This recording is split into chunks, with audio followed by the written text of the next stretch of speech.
We are GOLDIVY. Our mission is to empower you to own and unleash your truth. Stories of resiliency are gold, and ivy grows in hard places. Those hard places are what create space for light to shine through. You decide what works for your daily life and how to transform our lessons into your gold. This is Ivy Unleashed, a GOLDIVY production.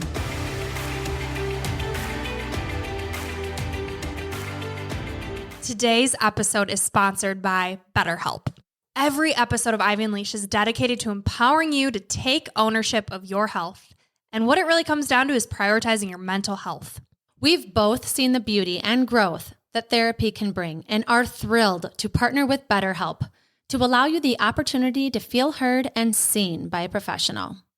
The National Alliance on Mental Health reports that 155 million people live in a designated mental health professional shortage area, and BetterHelp is working to close that gap. I've personally used BetterHelp and loved it because it was all online, making it super convenient. The biggest piece for me was how affordable it is. I was able to choose the therapist that met my needs. I came in with wanting to work on childhood trauma and anxiety, and it was unbelievable to see how many options I had with all the different backgrounds of therapists. With BetterHelp, you have access to a network of over 30,000 licensed and experienced therapists. Therapy is all about deepening your self-awareness. And sometimes we can't see our own patterns and behaviors until we talk them out and get an unbiased perspective. It's really nice to have someone who doesn't know you and has the professional background to help you thrive in your daily life. It has made the world of a difference with every relationship in my life, including the one with myself.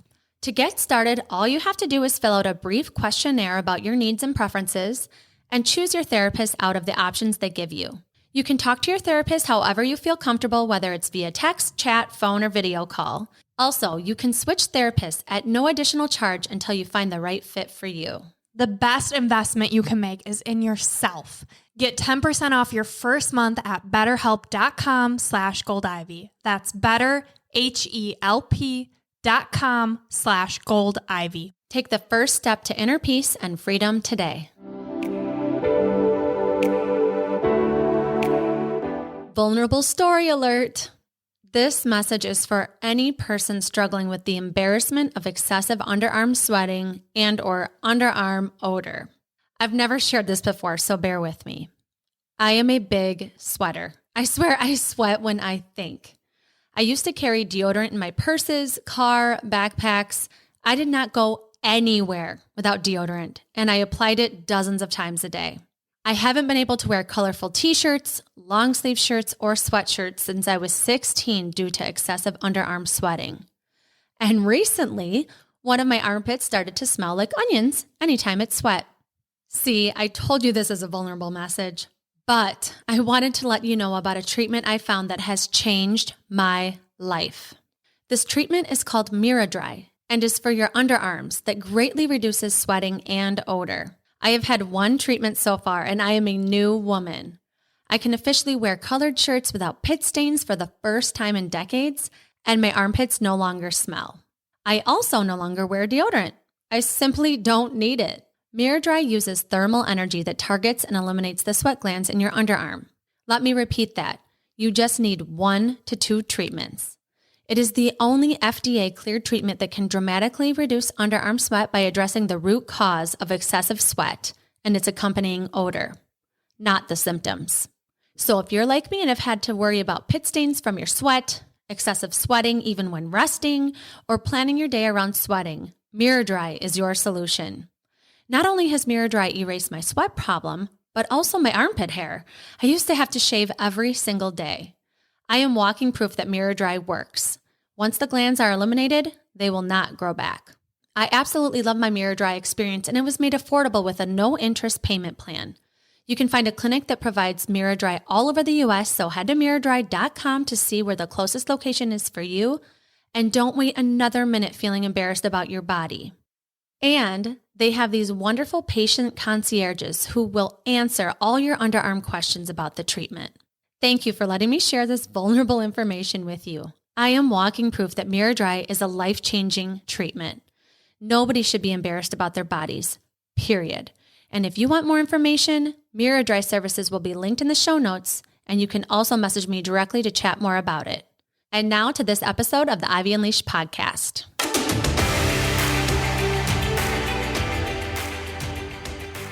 Welcome back to Ivy Unleashed. Today is huge. It's a huge day. Oh, we are so happy and it's surreal where we're sitting right now. Today we have the honor of speaking with Zak Williams, an absolute trailblazer that has dedicated his life and career to shifting our culture full of mental health stigma to one that supports and encourages vulnerability and mental health education. You may also know him through his father, Robin Williams, who defined a generation of TV and comedy, the legend. I love Patch Adams so much. And he still brings so much joy and laughter to the world. And so we are so thrilled to talk with Zak, who is absolutely brilliant, who's doing such incredible work. And we're so happy to chat with you today. Welcome to Ivy Unleashed. Thank you so much for having me today. I'm super excited to be speaking about everything we're passionate about. Oh, we are going to geek out about the brain, about mental health, mental hygiene, put in a way you've probably never really thought of it before. But Zak, we love to start with stories. That is what the basis of our podcast is about. We believe stories are what set us free, right? People can see themselves in your story and the pain. And by you unleashing that, you are helping people become free. So take us back to what growing up with a father in Hollywood was like. I would say I had a reasonably grounded childhood. I grew up in the Bay Area, specifically in San Francisco. And, I would see my father in his work environment growing up, but the majority of my childhood was spent in San Francisco, going to school there, being with my friends who grew up in circumstances that you wouldn't call the entertainment celebrity oriented circumstances. And, I'm very grateful for that because I'm friends with some folks for, over 30 years, 35 years or plus. And, my friends from kindergarten, my friends from preschool are still my friends. And I would say that can happen anywhere. Right. But the experience I had in growing up in San Francisco was one, first off, of a city that had it's less so now, but was a very diverse, artistic oriented city, very focused on things like community,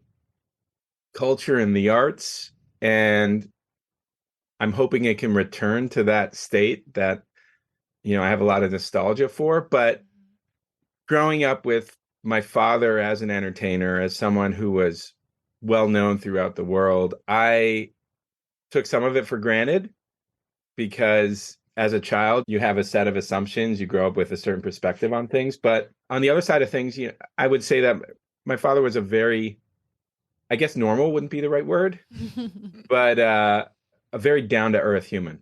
Yeah. He wasn't one who was lofty or aloof. As a father, he was engaged when he was around, but the way in which we engaged was around things like comic books and science fiction and Star Trek and so forth. And so for me, growing up with my father was one of exploring possibilities and, the world of tech and science and everything together. That was our way of bonding. I love that. And I love how you talk about, a lot of people saw the laughter and the comedy, and he was just your dad, and you guys were more quiet together and more those intimate times with you weren't about telling all the funny jokes. It's cool just from getting to know you through the other content we've consumed that you had a really special bond. And you also had divorced parents. And Brooke and I can relate this too, kind of living out of a suitcase sometimes where I heard you talk about your home, and something we've been talking a lot about is our emotional home and how you've created that over the years. But I'm curious about that, how when you're living out of a suitcase, but then your dad's also this actor probably shooting somewhere else. How did that work for you going from one parent to the other? Well, I had two families. My folks divorced when I was very young. I would say on the cusp of my earliest memories. And so for me, I had my mother's side of the family and then my father and my stepmother's side of the family. And I'm extremely close with both sides of the family still. And for me, it was just what I grew up with. So it wasn't anything out of the ordinary. In some ways, it helped me, home was wherever I was. the thing is that it was interesting growing up within two families, two separate cultures, a lot of similarities, some differences. The main thing for me is that I'd say it broadened my perspectives and horizons around thinking about certain things. And in the longer term, I kind of grew to love it. I'm a fan of variety in terms of friends, in terms of pursuits, in terms of hobbies, in terms of spending time with people. And so for me, maybe it was my childhood that led me to start appreciating different perspectives and frames of reference as kind of a constantly evolving life experience.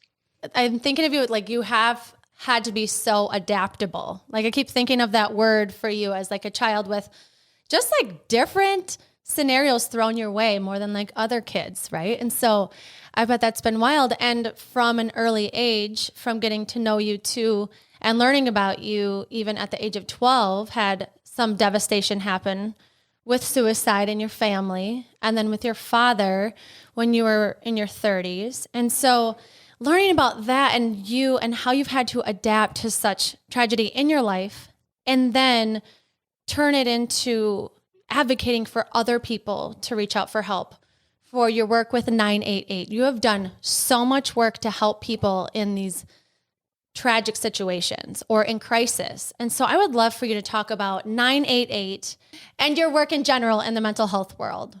Well, starting with 988, I wasn't involved with the creation of the program or so forth. I was involved with a podcast series that explored creation, the development, the deployment of the program, the challenges of launching a government-funded program that was meant to effectively supplant usage of services like 911 for mental health navigation.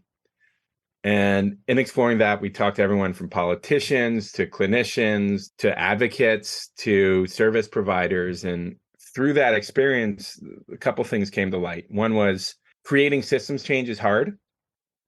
In many cases, it's quite expensive. You can create changes within a system, but then you have to orient and influence behavior change.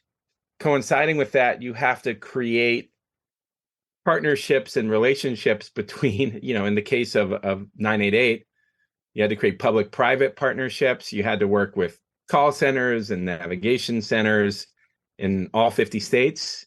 You need to find a solution which you can provide coverage, ideally of 100%. And you need to work through how to educate people around things like emerging technology, whether it's using text and chat to help navigate people.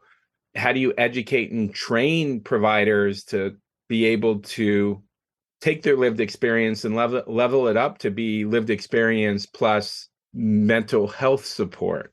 There's some nuances to that because there's different levels and stages of providers and training and so forth. But the long and short of it is, when it came to 988, I'd say it was launched with success, and it launched in July of 2022. But the level of challenge and sophistication required to continue to grow it, to continue to establish, more opportunities to engage people in crisis, or ideally prior to reaching the point where they're in, a state of extreme crisis. And so it was a truly educational experience for me.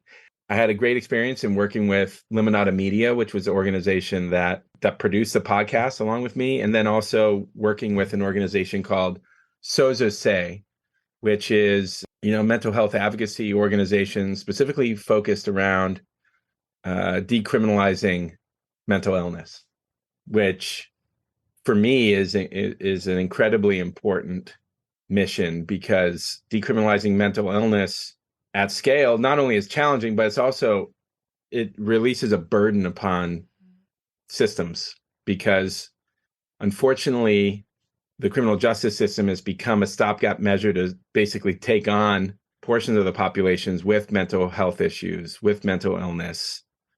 We shouldn't be living in a society like that, where the safety net or the stopgap is the criminal justice system.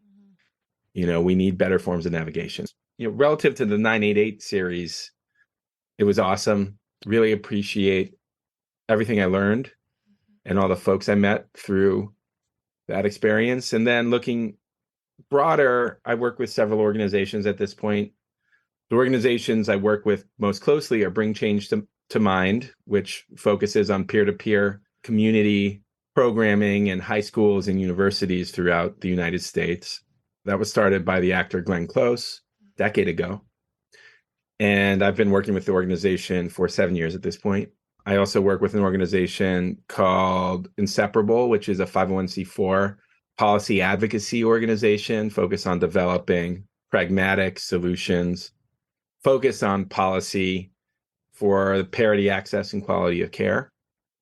I work with an organization called United for Global Mental Health, which is an international non-governmental organization focused on educating world leaders, world organizations around mental health initiatives, establishing data environments that better provide, a clarity to pragmatic solutions, again, around quality, access, and parity of care. And I've been working with that organization for a few years now. And then I also work with an organization called Project Healthy Minds, which develops destigmatization campaigns and then also tech resource development and so forth for helping people discover the solutions that would work best for them along their journey. I am, as of now, in the process of working with an incredible organization based out of Minnesota called the miraDry Foundation. Go Minnesota! Oh, yeah. That's where we are. Amazing. Are you familiar with the miraDry Foundation? No, please share. Oh, they're incredible. So they're very much focused on creating provider supportive initiatives, ideally with a community care model, specifically in the Minnesota region, but also they're looking at how you take an innovative lens in terms of educating, training folks to become leaders within their community and also nodes to support mental health navigation and so forth. I'm really, really engaged with their new model in development that I'll be sharing more about soon, but it's really about a peer-to-peer community support model that enables people to find leadership paths and community advocacy opportunities, both in terms of, the personal and community realm, but also in terms of the business realm. And so, I'm speaking in kind of broad terms because I'll be sharing more soon, but the general premise is I believe every community in the US and in the world should have an opportunity to know who the trained individuals are in their community, peer group, expanded group, business environment, and should be able to have the opportunity to train and learn more themselves so that they can become conduit of not only navigation, but support, empathy, and healing for folks. That is incredible. Oh, we cannot wait to learn more.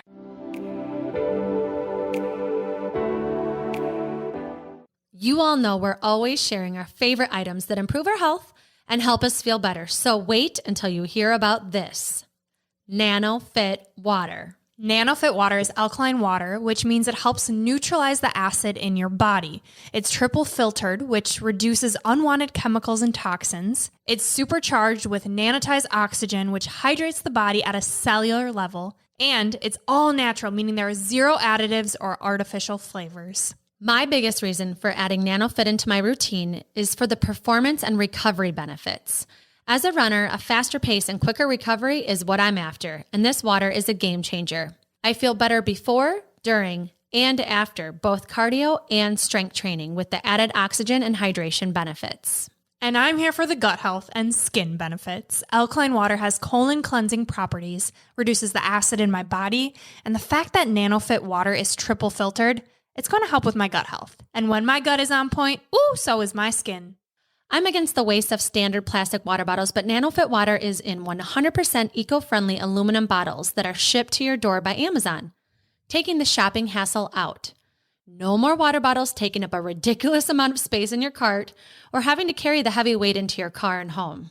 You're about to see NanoFit everywhere. They're in Starbucks, Kroger, hospitals, and making their way to stores near you. We're thrilled to share its health benefits with you today, so you can ship NanoFit water right to your door. NanoFit's mission is to help you feel better, function better, and sleep better, which we all want. So head on over to nanofitwater.com to order your case. It'll ship through Amazon, and use code GOLDIVY for a discount. Fit your lifestyle with NanoFit Water.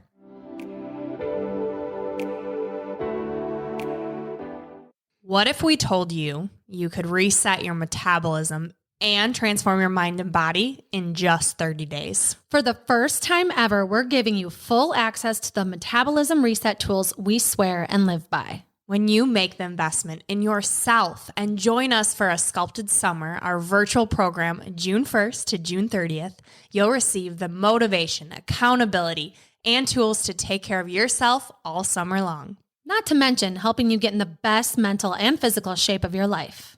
Here's what to expect. This program is broken down into 3 phases to allow you to slowly build foundational habits around exercise, sleep, stress management, and nutrition. A Sculpted Summer consists of a daily plan along with efficient workouts, easy recipes, our meal planning template, sleep hacks, and our best strategies to cultivate inner peace. You'll get access to Move, our virtual fitness platform where you'll have no equipment needed workouts, including strength workouts, yoga workouts, Pilates, workouts Monday through Saturday, and a mandatory rest Sunday. Along with that, you'll have daily motivational videos to help you keep the promises you made to yourself at the beginning of this challenge. This is a detailed science-backed program focusing on key wellness habits that are time efficient and will reset you for summer. For 30 days, you'll have accountability and support from both of us, along with our whole community of like-minded, badass women. All fitness levels are encouraged to join. We start June 1st. Don't miss out on the transformation of a lifetime. To learn more and secure your spot, visit goldivyhealthco.com/shop.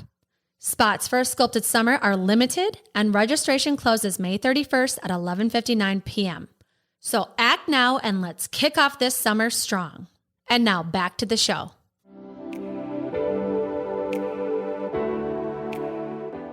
Just based on what you're saying, mental health, there are so many levels, so many different ways you can go about it. And I don't think there's enough organizations that could be out there to help provide people the support they need, whether they are in that space where they're doing the helping, right? They're providing that support, or people need support. As coaches, we speak with people every day who they're on waiting lists for therapists. It is so hard to speak with a therapist right now. They don't know where to look. They don't even know what's going on in their own head, where, that next step to take. Destigmatizing, but also laying out how people can get the help. And you can tell you are extremely passionate about this topic. Yes, because of your father, but also your own mental health challenges.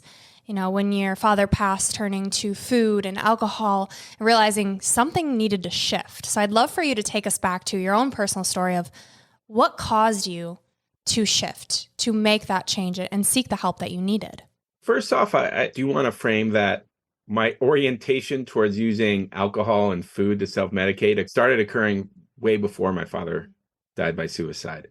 The thing was, there was a catalyzing element that led me to rely upon these types of self-medication as a crutch to essentially, for lack of a better word, manage and cope. For me personally, I didn't have a great toolkit on hand, even though I grew up with the opportunity to do therapy and doing therapy at different points in my life. I didn't really see it as a healing modality. I saw it as a byproduct of coming from from divorced parents into 2 separate families and having it be a prerequisite or, box to check around making sure, hey, your bases are covered, you're doing X, Y, and Z, therefore you should be fine. As I descended further into my dysregulation, the things that I started to understand was if I didn't reorient towards a path to healing, I wouldn't be here today. I was ultimately experiencing suicidal ideation. I was extremely depressed. I guess on the spectrum, I was depressed. I don't know if extremely depressed is the right word, but I was depressed and was extremely anxious. That I can say I was extremely anxious. Isolating, was pushing away family and friends, and was going through changes in my life, like a divorce. And much of this was my own doing, and it created a self-shame spiral in which I didn't feel like I deserved to get care, in which I deserved to feel better, in which I deserved to be happy. And that can be pretty insidious because in part it was my path to addiction, using things like alcohol as a crutch. There was a survey in which populations throughout the world, wasn't a huge sample size, but it was a reasonable sample size. Populations throughout the world, specifically in Europe and Scandinavia, were queried around the worst drugs in the world. Without fail, number one was alcohol. Really? Without fail. Alcohol was considered the most damaging, the most dysregulating, the most harmful to personal relationships, the worst catalyst towards things like violence, whether they're domestic or otherwise. And so for me, I discounted the impact of alcohol on my being in terms of how bad it was for me, not only in terms of my emotional state, but also my physical state. And I grew up in a culture where it was normalized, the usage. You know, my father was sober most of my life. And my mother was sober most of my life as well, but I had family members who used alcohol responsibly and so forth. And for me personally, I developed a very toxic relationship with alcohol in terms of not only self-medicating, but coping, in which it became the only solution set for me that made sense. And that creates a very negative feedback loop. You push people away, you continue to rely upon this, your relationships with others continue to degrade, your health deteriorates, you feel shame about all these things, therefore it becomes harder and harder to share. And you know, it can be a spiraling circumstance. So for me, you know, I finally decided I had to take matters into my hands, decided that I needed to start the process of stop drinking. And that took, you know, several months to stick, and then another year to really stick. When I say several months to stick, I mean to the point I realized I can't drink. And then another year to realize that I couldn't, that fooling myself into trying to responsibly drink was irresponsible. And then from there on out, it's been a solid streak of seeking to find happiness and joy and connection with folks through living a sober, meaningful life. And so, you know, the thing for me is that it required to find certain low points in my life to really understand how I was able to experience joy. I have a lot of meaning and happiness in my life, especially over the pandemic and so forth. What's occurred is that what I'm starting to understand is finding inner strength and resilience and more opportunities to establish, there's a term, it's called inner authority, has been enabling me to find continued ways to find additional meaning, new opportunities for experiencing joy, finding new paths to service. The thing for me at this point is that I really want to learn about and help nurture more resilience for myself. And then I'd like to help support others in finding inner resilience. That is amazing. It's amazing to think about how low someone can get and then what your life can become when you, especially when you tap into service. Cause I know, I mean, just from hearing all the organizations you're a part of, it's beautiful. It's amazing what you've created from such a low to where you are now. And I love when you talk kind of about how you kind of take this buffer or the self-medicating away to understand the mechanics of your brain. And you talk about mental hygiene, which I think is a really cool term that we just want you to define, and then kind of talk about your rituals, because we really can get in like a mechanical level of how to help ourselves out with our brains. So would you talk about mental hygiene and what that even means? Mental hygiene actually stemmed from creating educational materials at my company. My company is called PIM, stands for Prepare Your Mind. PIM is my middle name. My father gave it to me it didn't stand for Prepare Your Mind, but I wanted to create an acronym that was catchy for folks. The creation of the company actually related to my sobriety journey. After I stopped drinking, my now wife saw me suffering because I was depressed and experiencing more anxiety than ever. And she had a similar journey to me in that her sister died by suicide when she was 10. And she spent a couple decades learning how to take care of herself and her mental health through different modalities, specifically lifestyle interventions for her were most effective. And she turned me on to nutrition for mental well-being. I discovered things like amino acids for neurotransmitter health that were very effective within a very short amount of time, specifically things like GABA and L-theanine for my anxiety, and things like 5-HTP and serotonin support, serotonin precursors were really helpful for my depression. And so through discovering nutrition, I was able to sort out my anxiety in 2 days, my depression over the course of a couple of weeks. And I was so impressed with the outcome that I decided to leave my role as chief operating officer for an AI company and start a company that stood for mental health advocacy.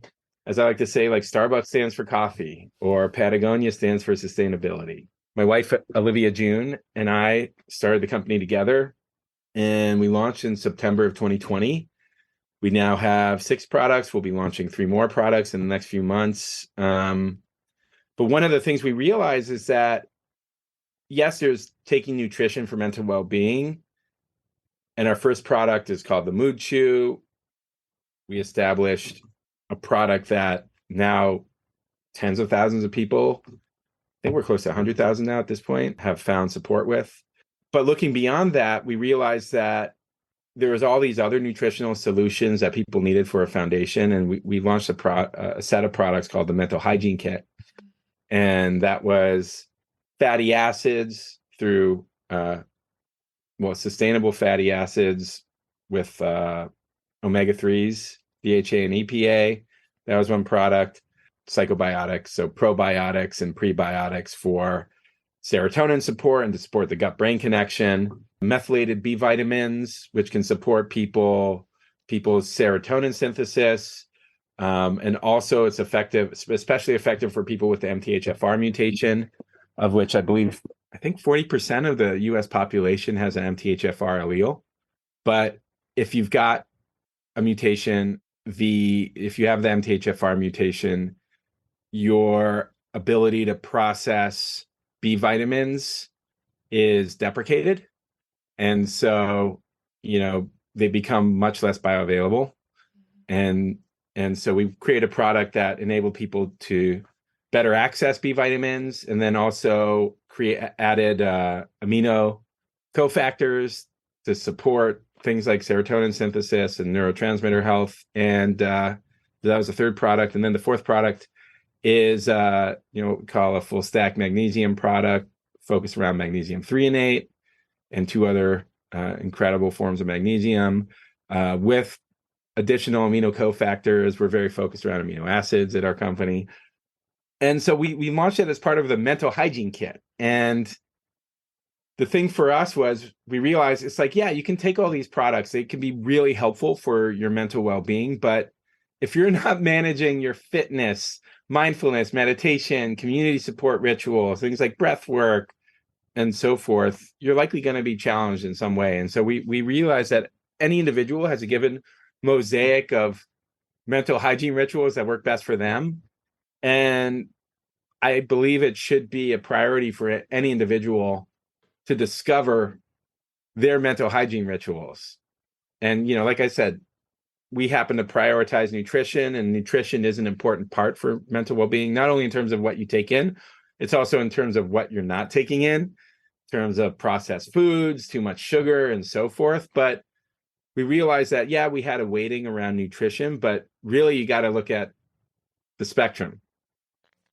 And, a large part of the spectrum is behavioral solutions and so forth. So what I took upon myself is starting to advocate for mental hygiene as a discovery journey for people, understanding what it is that they need to do to take care of themselves.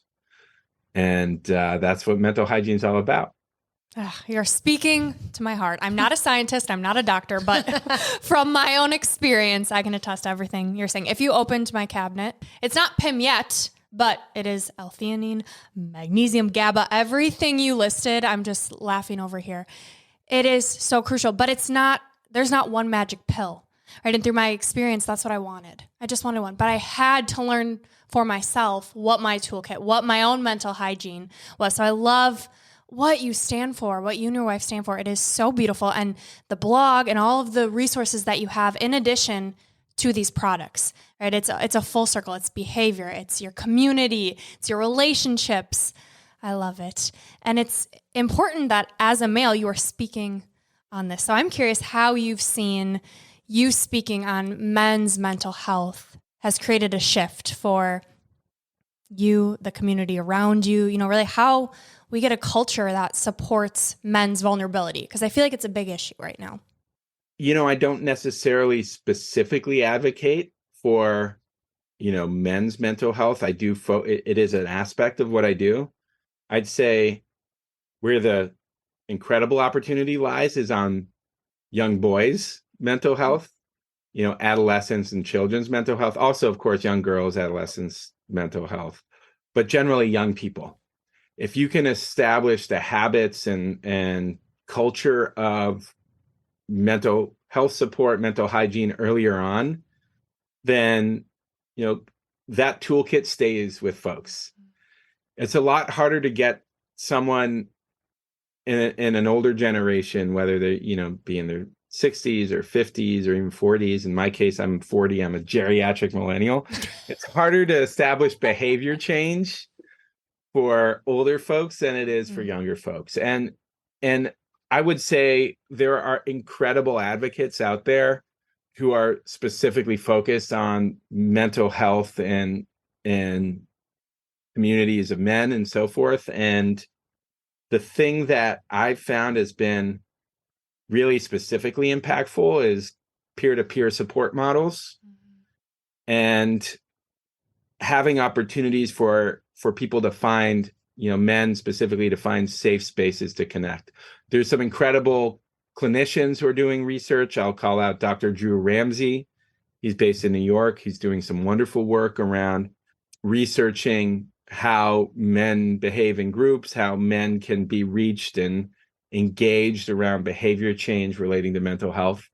I'm starting to learn more about it.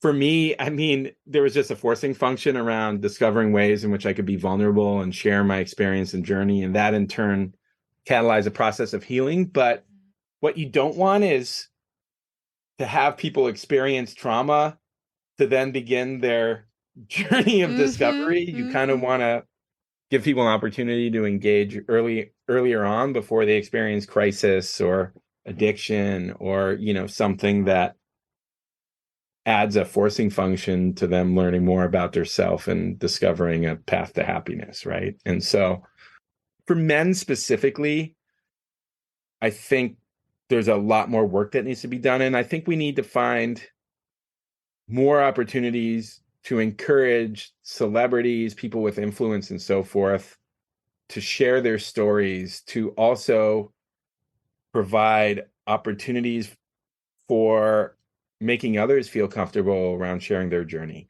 Now, here's the thing is that I wouldn't say it's not a mandate for folks. It's not like everybody needs to become vulnerable or share their story. I think really what it's about is helping encourage people to find, and again, I'll use the term, I used it earlier, their inner authority in being vulnerable, find the opportunity to find that courage and resilience to share their story, their experience, their modes and methods of finding love for themselves as they are able to receive love and give love to others. And, I think that personal reflection and journey around how we can get to that point is really important to catalog and share.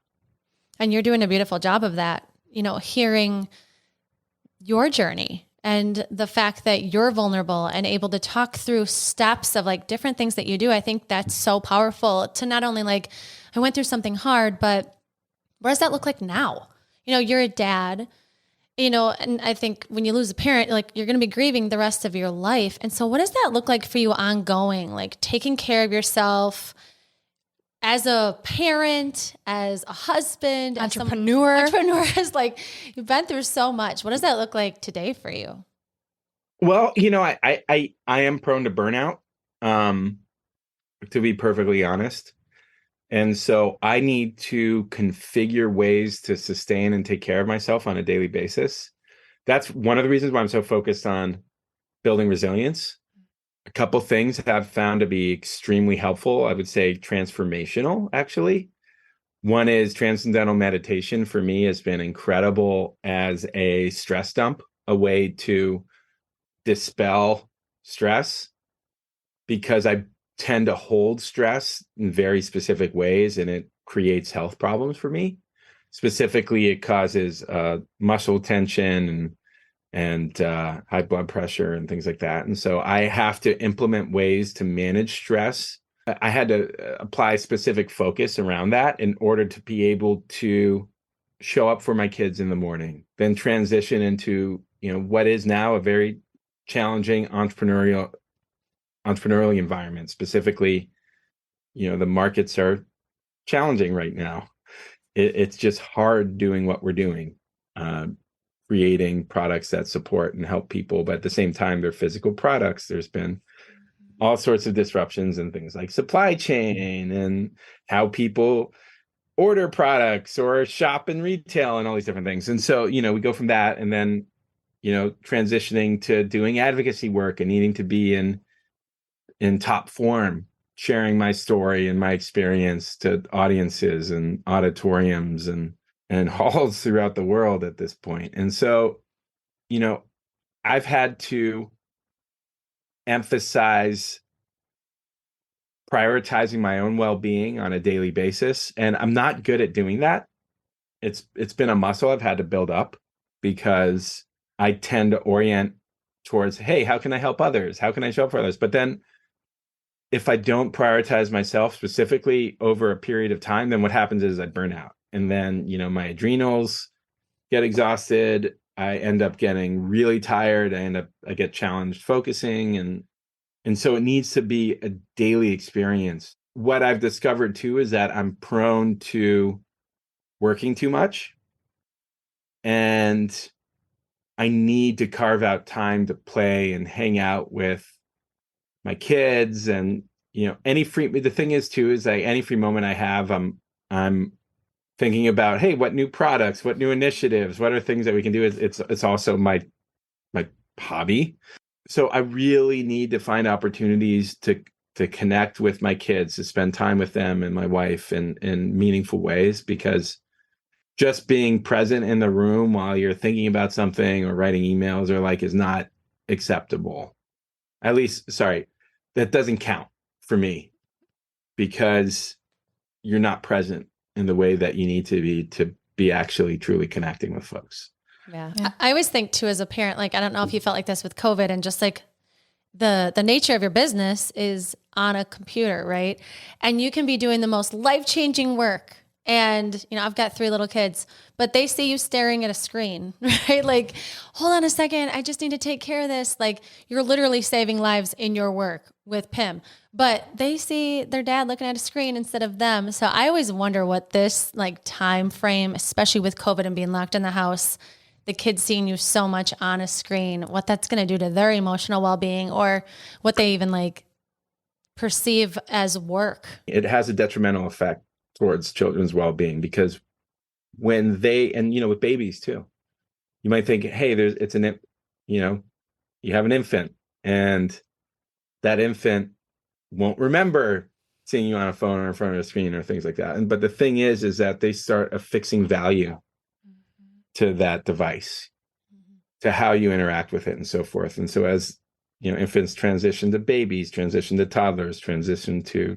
children, they start affixing value and weighting to how you perceive that object in your life, and they'll start adding value and weight to that object. And suddenly it becomes something that becomes an object of attention, affection, jealousy, whatever it may be. And it can be very disruptive for people in relationships and so forth.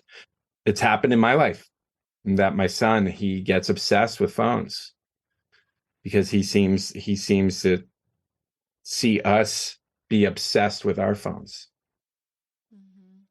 And he loves taking on the phone and just watching YouTube, on it for hours and so forth. And suddenly it becomes something where it's like you take the phone away and he's pissed off. And then he sees us on the phone and he's like, oh, I don't have attention from my parents because they're fixated on something that I should probably be fixated on. Of course, I'm sure there's a lot of nuances and different circumstances and so forth. But I really worry about our engagement with technology as parents and friends in terms of how we can deeply engage with others. Yeah. I also think about staring at a device for that long, right? And how it is affecting our brains as adults, but also our children's. And a lot of people listening can relate to that. So I'm curious, Zach, what advice do you have for people who are dealing with this with their young children? Find opportunities to put the phone away over long periods of time. I'm still working on this. It's something that, I would say, especially when it comes to having the phone in eyesight of children and so forth, what happens is again, they start affixing value and suddenly it becomes, an object of affection and or attention. What you want is unabated interaction with your kids. And so just finding opportunities to not have the phone be part of the dialogue. Again, I think there's different degrees in which we're all complicit parties to this, but I'd say, providing the attention's there and that there's, positive progress towards having meaningful interactions with kids, with your kids or other kids or so forth. It's helpful. I just, the challenges too is that when it comes to building things like social media products or video products and so forth, the chief metric you're often looking for in terms of what success looks like is engagement. And same thing applies to media, even launching things on like Netflix and so forth. Time watched is one of the core metrics of success. And so, all this content's super engaging, whether it's healthy for someone or not. And so the concern I have is whether it's things like TikTok or YouTube or so forth, the more engaging it is, the harder it is to pry someone away from experiencing that. And then it creates some withdrawal symptoms.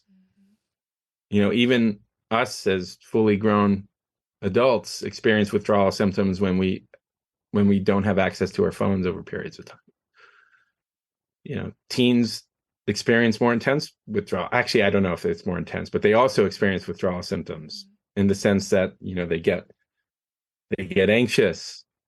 They start having, in certain cases, you can get, increased heart rate. You can get, all sorts of side effects associated with taking a phone away from folks. And so, I really worry about future generations of kids becoming adults and having their brains wired in such a way where, if you pry away the technology, it creates very challenging side effects and withdrawal symptoms. Yeah. My kids will be like, I'm bored. I'm like, good. Like, it's good to be bored. You have to figure out a way to have fun. Like, go hang out with a friend and don't take your iPad with you when you go. It's interesting. Like, bored to them is different than what bored is to us. And so, yeah, I'm very curious what's going to happen. But I feel like it's important to think about how their brains are developing. It's important to think about the fact that it's not fully formed. It's important to think about serotonin and what happens when you get a notification and all these things. I'm glad that we're talking about it. And I'm glad that, we've had some episodes on looking at your metrics of screen time and trying to get it down for your own sake, for your family's sake. We're all seeking connection. And so it's important to consider. I think it's tough too, though, to your point, Zach, when you are an entrepreneur, when things like marketing and, wanting your product to be in the hands of people who need it, it is so data driven and it's eyeballs. And so it's important to have that disconnect with yourself. What are the boundaries that you've set or that you're practicing? Because it is a practice, right? Like you said, it's building a muscle. What are some of those boundaries you have with yourself as a father, entrepreneur, all the things? I break these boundaries all the time, but I try to put my phone away for long periods. What's a long period to you? Yeah, a couple hours. Mm-hmm. Okay. I want to be cognizant of when I'm going through cycling. When you're just like checking email, then apps and whatever it may be. And it's something that is just mindless. Understand, like, why are we being mindless around this and what are we replacing? Ooh. And it's wild because once you become aware, you're doing it. Like, why can I not stop scrolling? I love that. What am I replacing? What do you notice when you ask yourself that question? It's procrastination a lot of the time. Mm-hmm. Running a company, being an entrepreneur involves a lot of hard conversations constantly.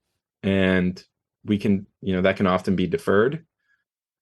For me, there's certain times of day when I'm feeling fulfilled and have resolve. And there's certain times of day when I'm feeling like I have less resolve.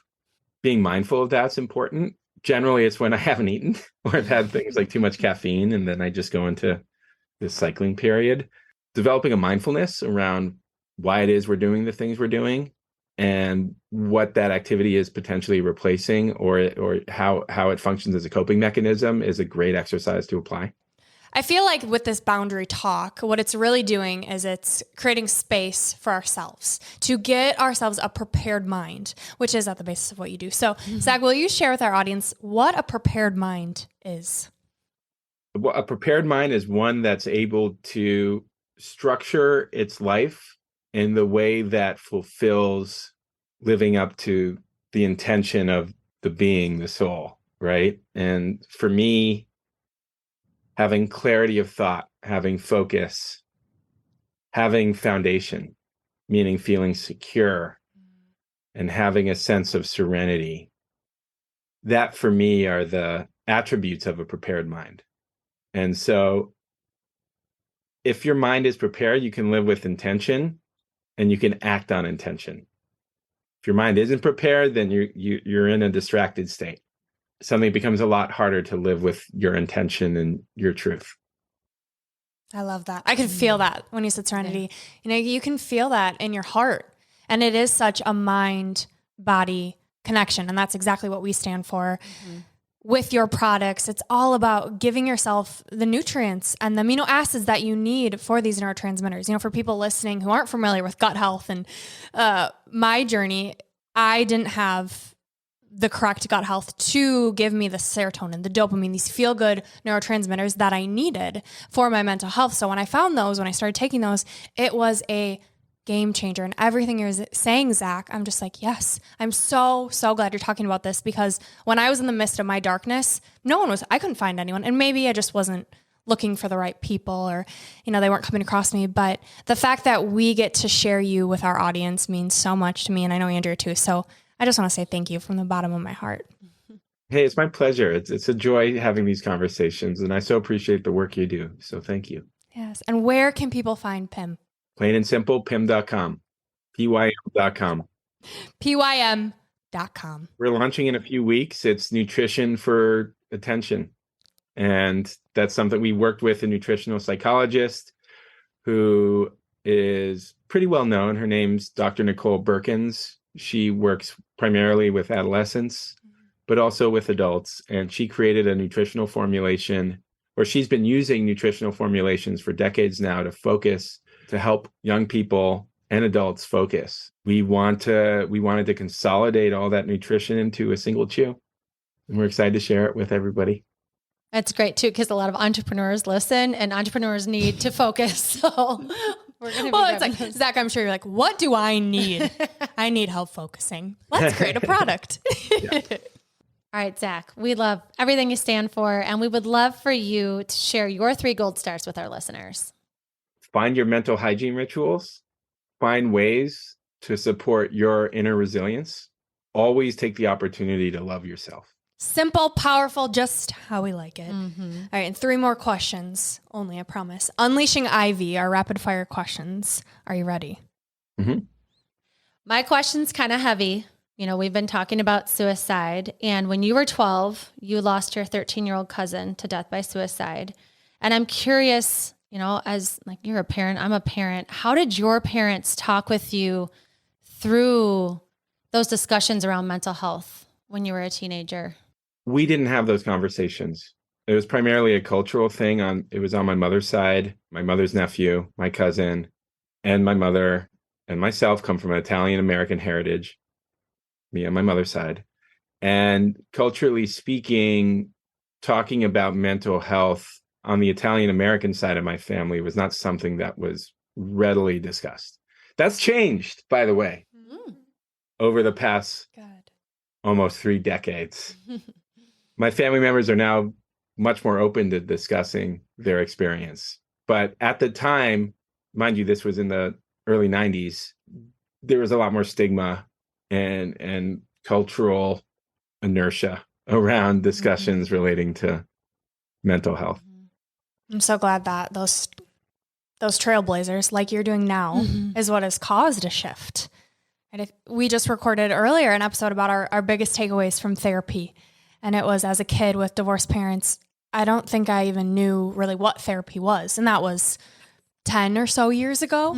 And just in those past 10 years, how things have evolved in the space is incredible. So I'm excited to see 10 years from now what's available. Yeah, and I think if there's going to be content out there, I'm glad that it's ours, and I'm glad that it's yours to support talking about these tough topics, because it happens and we're going through it, and we need to hear how to be more resilient. So yeah, thank you for answering that. Sure thing. Okay, my question for you. What would you say is the greatest lesson you learned from your father? I mean, plain and simple, it was always be kind. There's no reason why you can't be kind to folks. That's amazing. It's so funny too, because like you think you know these celebrities, but like he's one that like he really was a kind guy.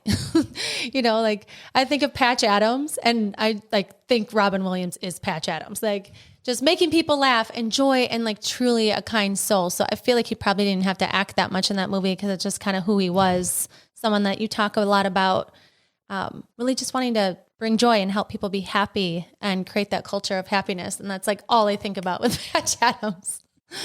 Oh, and last question, Zach, if you could go back and tell younger Zach something, what would you tell him? No need for alcohol. Yeah. Also, give yourself more credit for the work you're putting into taking care of yourself, and things are going to be okay. Oh, all right. We hate to see you go. It's been an honor, though, to have your time. We know it's precious. You are doing so much wonderful work in the world. I hope you keep giving yourself credit for what you're doing, because it's heavy stuff, and changing the culture of a country like ours and the world is a lot of work. So thank you for what you're doing. Thank you for your time. Thank you for chatting with us. We've been looking forward to this and are so happy that we were able to meet you. It was such a pleasure, and I look forward to staying in touch. Yes, absolutely. All right, Zach, we leave our listeners with a piece of gold, a quote that speaks to you. Will you please share yours? Service is my path to happiness. This is GOLDIVY signing off. Listen to your truth and go chase your gold.